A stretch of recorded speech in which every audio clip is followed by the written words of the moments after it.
Last Sunday, remember Mark chapter 6, verses 1 to 6.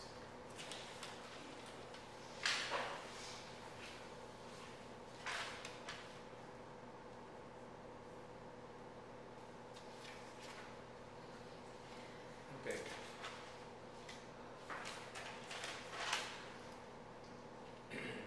Where did this man get all these?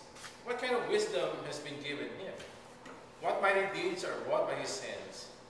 Is he not the son of the carpenter or the son of Mary? What does that tell you? Jesus was just an ordinary man. He was just very ordinary. You got that? I want you to write here the word ordinary on the margin.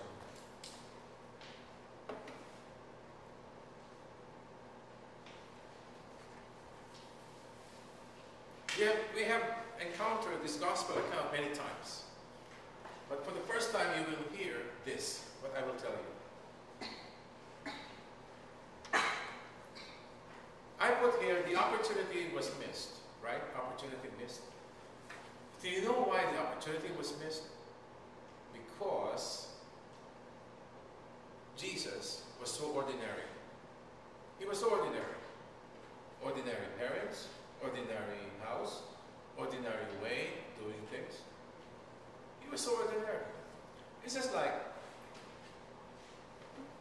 if I tell you that the president will come to Belleville, the president will come to Belleville, what do you expect? Secret Service, traffic, right? There will be security from up in the air, onto the ground, even underground. Security will be just like that.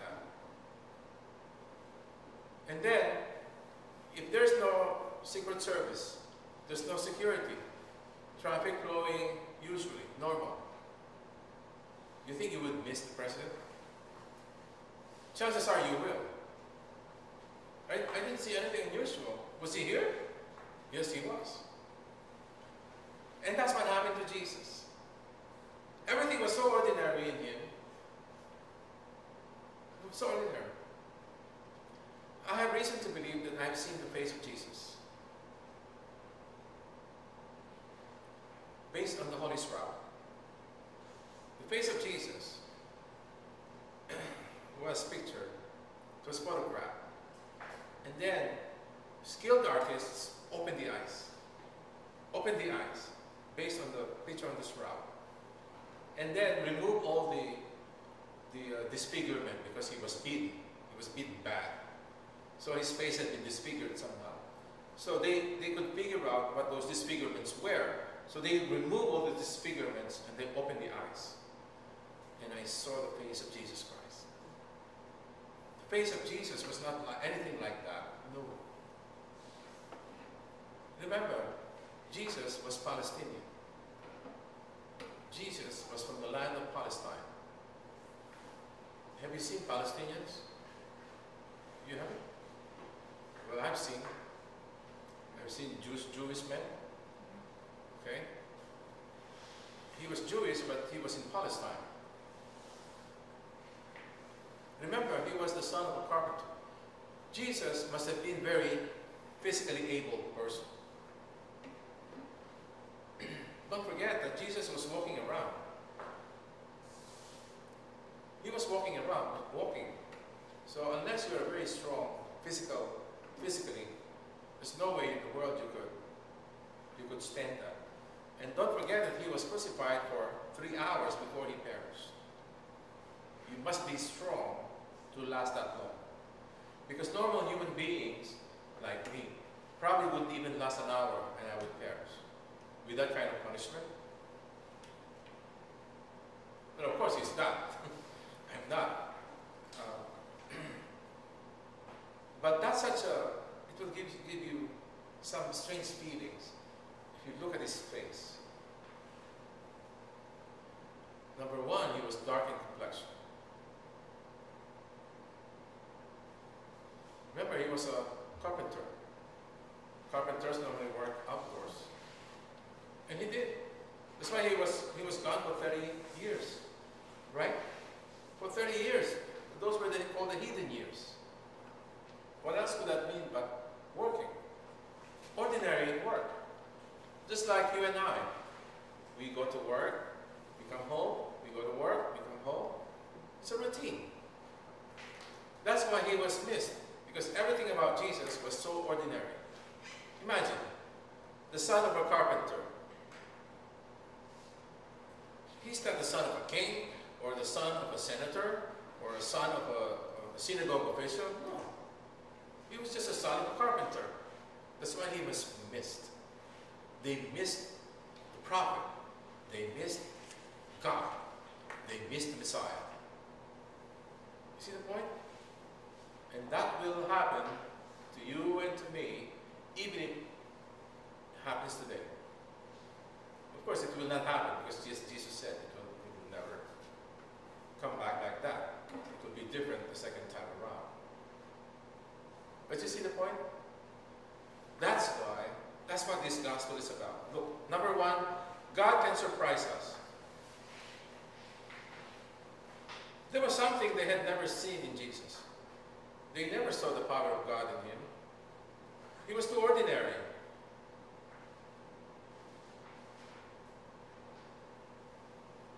Like many of us. Well, I, for one, am very ordinary. You see me walking in the morning. You see me walking in the afternoon. Nothing special. I'm just an ordinary man. And that's what happened to Jesus. Now, what happens? Are we able to recognize the voice of God when God calls us? When God calls us for a deeper faith, a deeper commitment, would we recognize Him? Would we recognize His voice? Having given you this and this, you're being called, you and I are being called to a much deeper commitment to God. Much, much deeper commitment.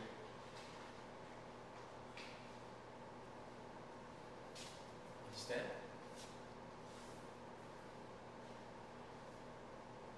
We may not recognize Jesus speaking through the example and words of others. That's a very, very real possibility. Sometimes our own children will speak to us, and that's the voice of God. Sometimes our spouse. Sometimes a stranger.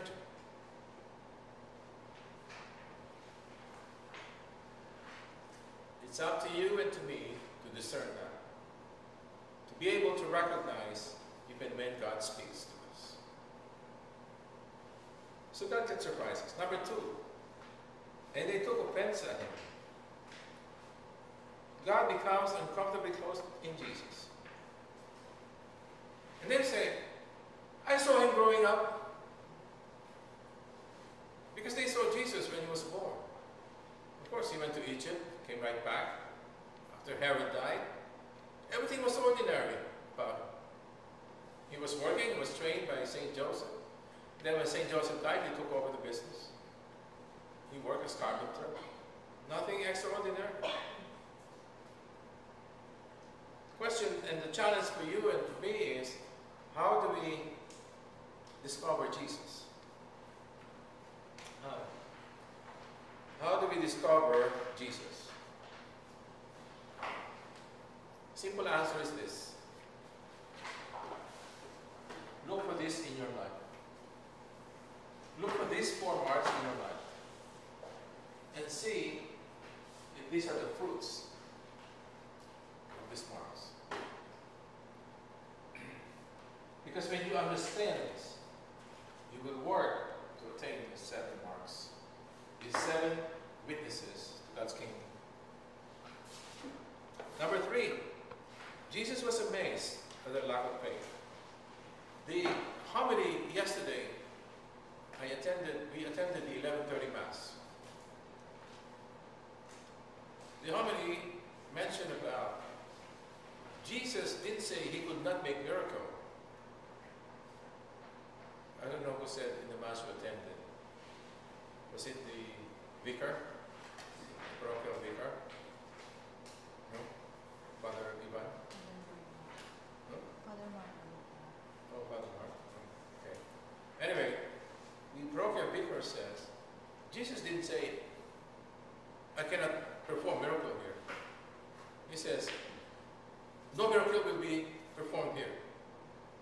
didn't want to perform miracle there because of their lack of faith. Right? Except the sign of Jonah. Except the sign of Jonah. The question is, am I willing to present it humbly to Jesus this day? What is it in your life and my life that Jesus cannot touch or Jesus cannot change? Is there any part of your life that Jesus cannot change? If there's none, that's a good thing. That's a good sign. How deep is your commitment to change? Monday, today's gospel, Matthew chapter 9.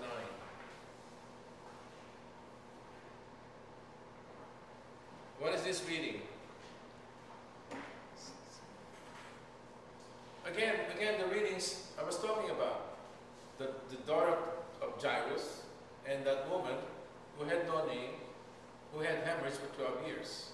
She was cured by her faith. Number one, awaiting our move. Last week I told you why Jesus had to go with him to the house. As opposed to Jesus cured the servant of the centurion remotely. Jesus didn't have to go to the house of the centurion to heal the servant. So often we see problems around us and expect God to solve them without any effort. I like this part. God is awaiting our move. It's like saying, this is not from me, okay? I copied this from one speaker from the church, from one priest. One priest said, you keep praying to win the lottery. You keep praying to win the lottery, but you never buy a ticket. How do you think you can win without ticket? But that's the clearest illustration of number one. God is awaiting our move. You don't just pray and expect God to solve every problem without us doing anything. Yes?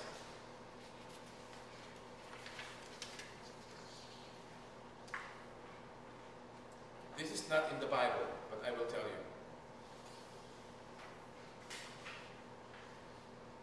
But the closest you can get is Matthew chapter 9. I haven't talked to Father Ivan about it. Because God works, the way God works is, help yourself, and God will help you. In other words, you don't just pray about something and then God do everything for you, and you're sitting there doing nothing. Understand?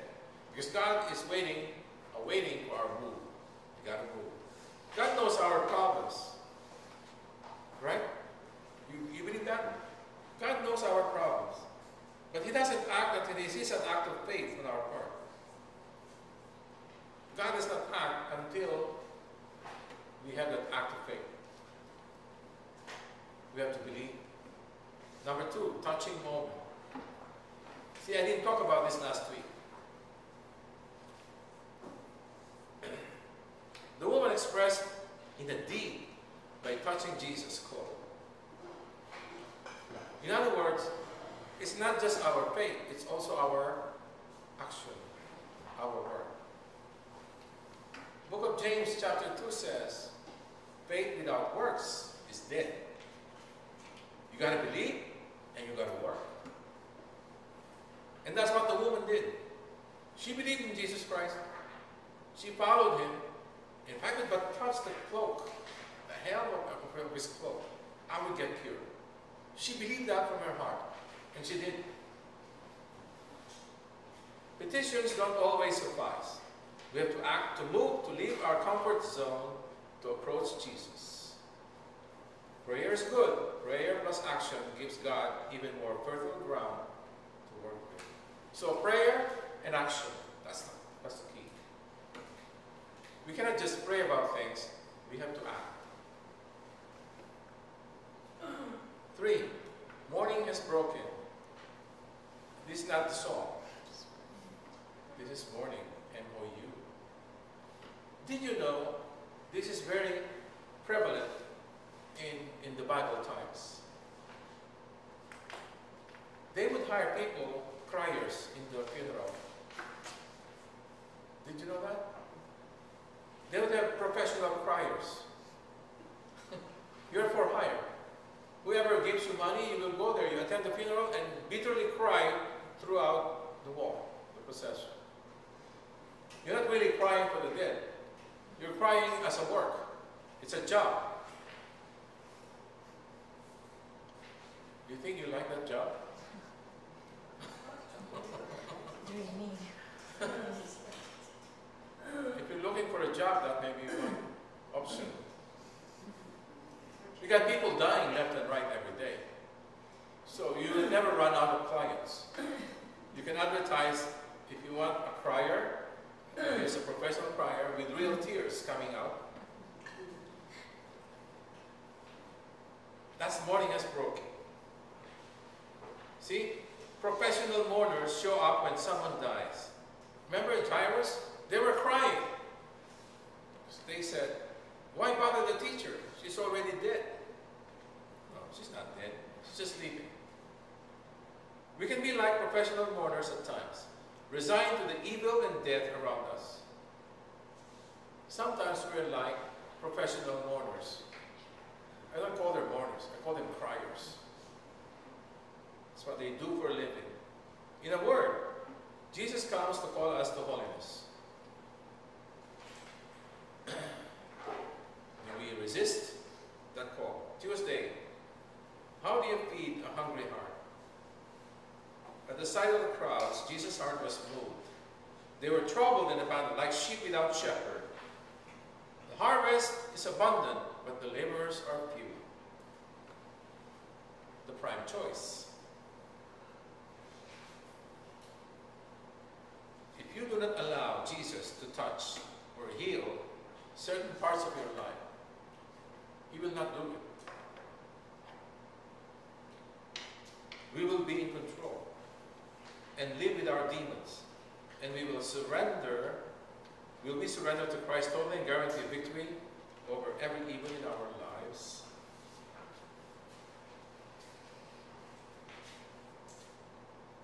If you want peace, you have to have total surrender. You cannot hold on to anything and have peace. You have to totally surrender to Him. Then you have peace. That's the only way you can have peace.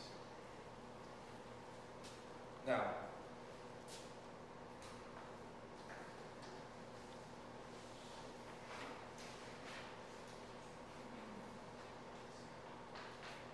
you know the story of Matthew chapter 9, right? This is, he's driving out demons in the spirit of Belleville. So who is in control? Who is in charge? Are you? Or Jesus is? Let Jesus be in control. Seeing with Christ's eyes. Some people they're just waiting for someone to say, this way please. Do you know that there are people in the pews who are just waiting to be tapped on their shoulder, and they're ready and willing to work for the church? There are people like that. They will not volunteer to work. They would require someone to tap over their shoulder and ask them to do something for the church. There are people like that. Like who are good singers here? Except Francia. Who are good singers here? If you are a good singer, sing in the choir. Very good. So you can help. Or you don't have to be in the choir. You can actually sing in the pew. In my experience in St. Peter's, if you are singing, people look at you. What's this guy doing? Why is he singing? I've been looked at many times. I'm used to it. I really sing loud. But I have been praised more than once too. Especially the old ladies. Oh, I love your singing. You have such a beautiful voice. Flattery.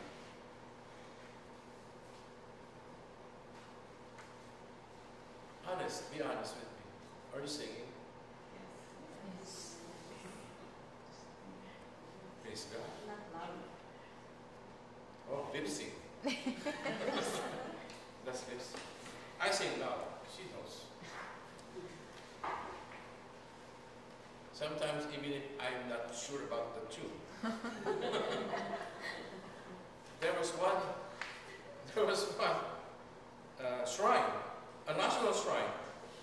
The Blue Ladies in Massachusetts. Have you been there? We were there and we just came. Stockbridge? No, it's the other one. I think it's Stockbridge. Stockbridge. And the nun, for whatever reason, wanted the song. She was the one playing the keyboard, but she somehow changed the tune of the song. And I know the traditional, and I was loud. And I tell you, everybody was smiling. Excuse me. But is that really shameful? Is that embarrassing? Not really, because it's for the Lord. It's not really embarrassing. Others would be embarrassed. I'm not. Why? Because I don't care about people's opinion. I keep saying that. The only opinion that matters is God's. If God's opinion is okay, who cares what others say? Do you? Do you care what others say? Oh, well, what will they say? Oh. What will they say?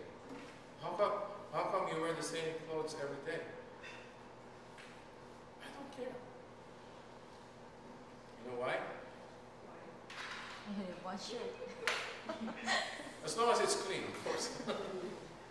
As long as it's clean. You get the point. So seeing with Christ's eyes. Diligent preparations. The further people are from God, the more the signs they need to follow Him will show. The best illustration of this is the funny story today. Well, not here, in the Bible study of service. You see the funny story today. It's a very good illustration of number 3.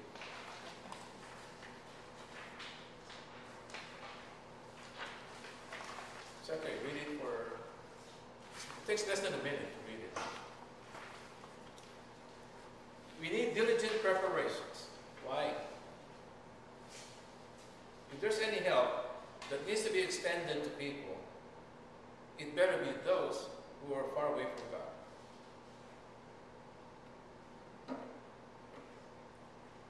I love soup kitchens. I love soup kitchens. I love feeding the hungry. But I'm more interested in bringing the name of the Lord Jesus Christ to people. If I can do that before feeding, I would do that. See the funny story? Wednesday, choosing an apostle. Do not go into pagan territory or enter a Samaritan town. Go to the lost sheep of the house of Israel and make this proclamation. The kingdom of heaven is at hand. The kingdom of heaven is at hand. Matthew chapter 10, verses 1 to 7. And guess what? Jesus needs apostles. Who are the apostles? Who are the apostles? Those are the people who are sent. People who are sent, they're the apostles. And Jesus needs them. The divine choice expressed in Christ's desire to let His victory be realized through others. Beginning with the 12. Beginning with the 12. Why 12? 12 is a very important number in the Bible. The 12 tribes of Israel. The 12 apostles.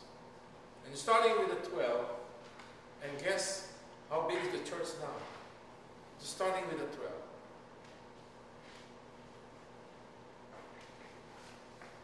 I had a few minutes to watch TV this afternoon, and I watched the life of Michelangelo.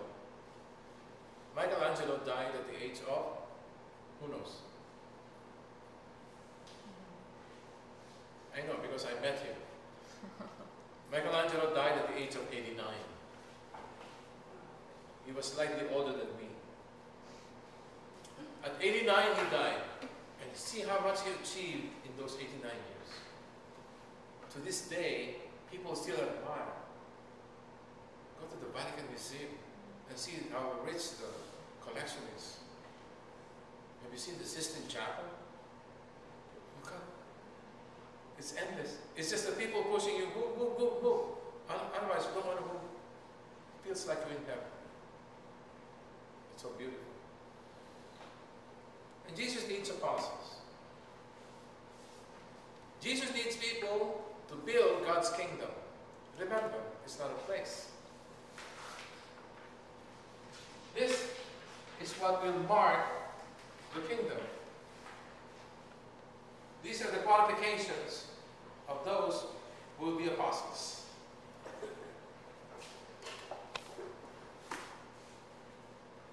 So you should have those in your resume.